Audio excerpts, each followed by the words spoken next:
যতদিন প্রধানমন্ত্রী নরেন্দ্র মোদীর শরীর তাকে সাথ দিচ্ছে ততদিন তাকে রেখে দেওয়া উচিত। প্রধানমন্ত্রী বিজেপিকে প্রয়োজন নেই, কিন্তু এই মুহূর্তে ভারতীয় জনতা পার্টিকে যদি ক্ষমতার অলিন্দে টিকে থাকতে হয়, যদি ভোট বৈতরণী পার করতে হয়, তাহলে নরেন্দ্র মোদী ছাড়া কোনো গতি নেই। সাংঘাতিক কথা বলে দিলেন নিশিকান্ত দুবে। তাহলে কি বিজেপির এই মুহূর্তে বেঞ্চ স্ট্রেংথ বলে কিছু নেই?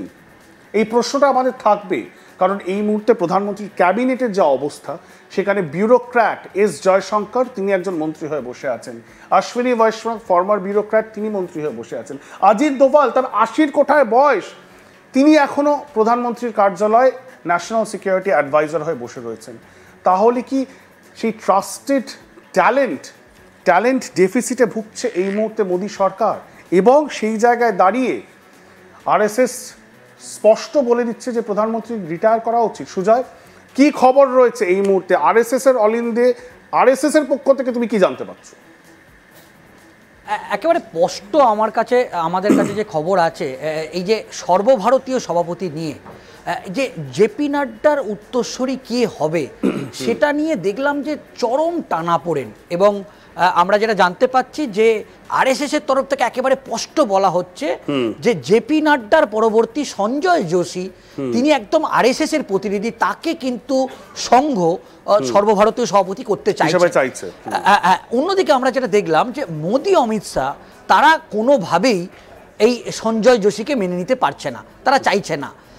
কারণ আমরা যেটা জানতে পাচ্ছি যে সংঘ কিন্তু দুটো বিষয় অত্যন্ত তাৎপর্যপূর্ণ, আমরা যেটা ভিতর থেকে বা সূত্র মারফত যেটা জানতে পাচ্ছি, এই সংঘাতটা বিজেপি এবং আরএসএস এর মধ্যে এতটা মানে গাঢ় হয়েছে, আরএসএস শেষ পর্যন্ত বলতে বাধ্য হয়েছে যে যদি তাদের মনোনীত কাউকে সর্বভারতীয় সভাপতি না করা হয়, তাহলে আরএসএস থেকে যে সাধারণ সম্পাদক সংগঠন বা একজন করে সংগঠন মন্ত্রী পাঠায় বিভিন্ন সাংগঠনিক জেলায় বিভিন্ন রাজ্যে, তারা সেই সংগঠন মন্ত্রী বা আরএসএস এর প্রতিনিধিকে তারা তুলে নেবে।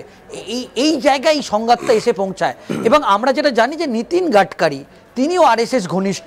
আরএসএস কিন্তু একটা সময় নীতিন গাডকারিরও নাম প্রস্তাব করেছিল, সেটাকেও কিন্তু উড়িয়ে দেয়া হয়। তো তুমি যখন নীতিন গাডকারির কথা বলছো সুজয়, আমি তোমাকে একটা মোমেন্ট থামাচ্ছি। যেহেতু নীতিন গাডকারির কথা বললি, নীতিন গাডকারি একজন খুব গুরুত্বপূর্ণ মন্ত্রী, কিন্তু বারবার যেটা বিজেপির অলিন্দ থেকে খবর আসে যে নীতিন গাডকারি উপেক্ষিত। নীতিন গাডকারি সেভাবে ফুটেজ পাচ্ছেন না, মাইলেজ পাচ্ছেন না। সেই নীতিন গাডকারির ছবিও ধরা পড়েছে রিসেন্টলি লোকসভার অলিন্দে।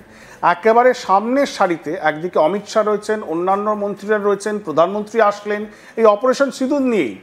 তিনি যখন ভাষণ দিতে আসলেন, ভাষণের পর তিনি যখন কক্ষ ছেড়ে যাচ্ছেন লোকসভা, তখন সবাই তাকে অভিবাদন জানাচ্ছেন, কিন্তু কোথাও কি নীতিন গাডকারির বডি ল্যাঙ্গুয়েজ দেখে মনে হচ্ছে যে তিনি একেবারেই প্রধানমন্ত্রী নরেন্দ্র মোদীকে কোনো রকমভাবে তিনি ইন্টারেস্ট দেখাচ্ছেন না। এবং বডি ল্যাঙ্গুয়েজে স্পষ্ট হয়ে যাচ্ছে যে এই মুহূর্তে বিজেপির অন্দরে যে টানাপোড়েন চলছে, সেইটা কিন্তু তার একটা প্রতিফলন আমরা এই ছবিটাতে দেখতে পেলাম। আমি পিসিআরকে বলবো সেই ছবিটা চালাতে। সোশ্যাল মিডিয়ায় এই ছবিটা ভাইরাল হয়েছে, অনেকেই হয়তো দেখেছেন, কিন্তু ভালো করে দেখুন।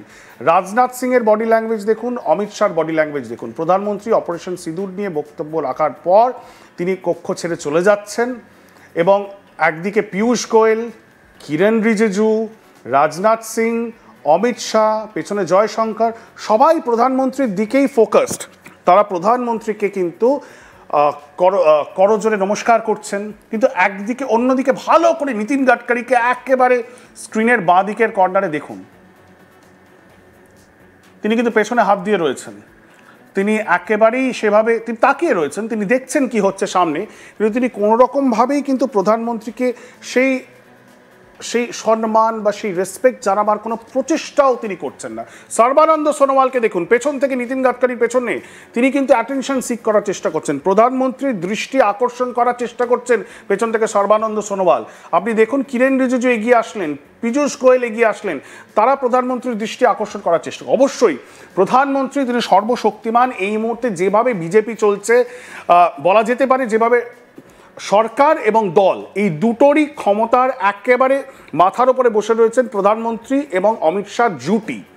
তাই প্রধানমন্ত্রী একেবারে আয়রন ফিস্টেড হয়ে সরকার চালাচ্ছেন, তার ক্যাবিনেট চালাচ্ছেন। তার কথাতে বাঘে গরুতে একই ঘাটে জল খায় যেরকম হয় আর কি। এবং তার সঙ্গে সঙ্গে যদি দলও দেখেন, সেখানে দলের মাথার উপরে বসে রয়েছেন তিনি প্রধানমন্ত্রীর ক্যাবিনেট সদস্য জেপি নাড্ডা, প্লাস তার সঙ্গে সঙ্গে একেবারে একনিষ্ঠ লয়ালিস্ট বলা চলে। তো এই বডি ল্যাঙ্গুয়েজ এটা থেকে কিন্তু স্পষ্ট হয়ে যাচ্ছে ইলেকশনে এবছরের নির্বাচনে জিতবেন কি জিতবেন না নীতিন গাডকারি, সেটা নিয়েও যথেষ্ট সন্দেহ ছিল। এবং নীতিন গাডকারি নিজে বিভিন্ন ইন্টারভিউতে বলেছেন যে তাকেও হারাবার জন্য নাকি অনেক রকম রণকৌশল ছিল, বিজেপির অন্দরে একটা স্যাবোটাজের খেলা ছিল, সেটা তিনি নিজে স্বীকার করেছেন মিডিয়ার মধ্যে।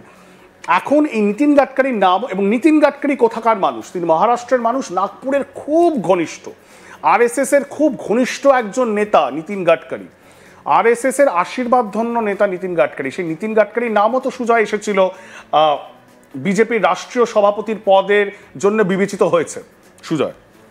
একেবারেই তাই।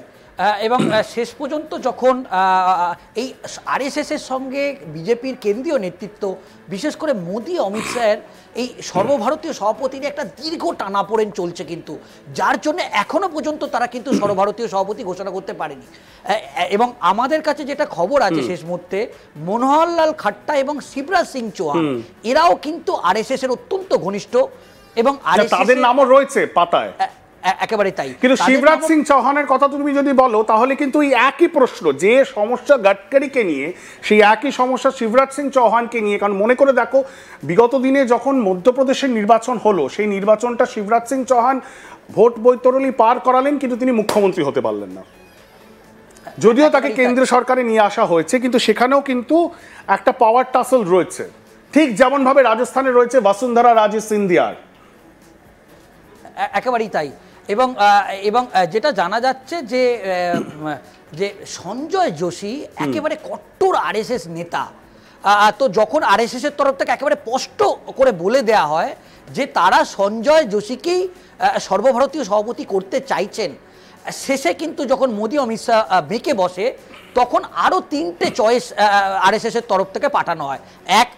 আরেকটা চয়েস হচ্ছে নীতিন গাডকারি, আর যে দুটো চয়েস আছে তার মধ্যে মনোহরলাল খাট্টা এবং শিবরাজ সিং চৌহান।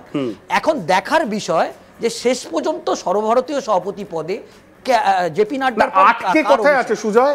এই যে এতগুলো নাম বললে, এগুলো তো অবভিয়াস, মানে নীতিন গাডকারি যে মোদিশার চক্ষুশূল, সেটা খুব অবভিয়াস। ঠিক তেমনভাবেই শিবরাজ সিং চৌহানের ক্ষেত্রে সেই জিনিসটা বলা চলে। কিন্তু এখন যে জায়গাটা দাঁড়িয়েছে সঞ্জয় যোশী, তার নাম দিল্লিতে খুব শোনা যাচ্ছে, এবং তিনি আরএসএস এর মানুষ। কিন্তু বিজেপির সর্বভারতীয় সভাপতি যে হবে, এটা কি একদম 100% কনফার্ম করে বলা যায় যে আরএসএস এর শিলমোহর সেটাতে থাকতে হবে?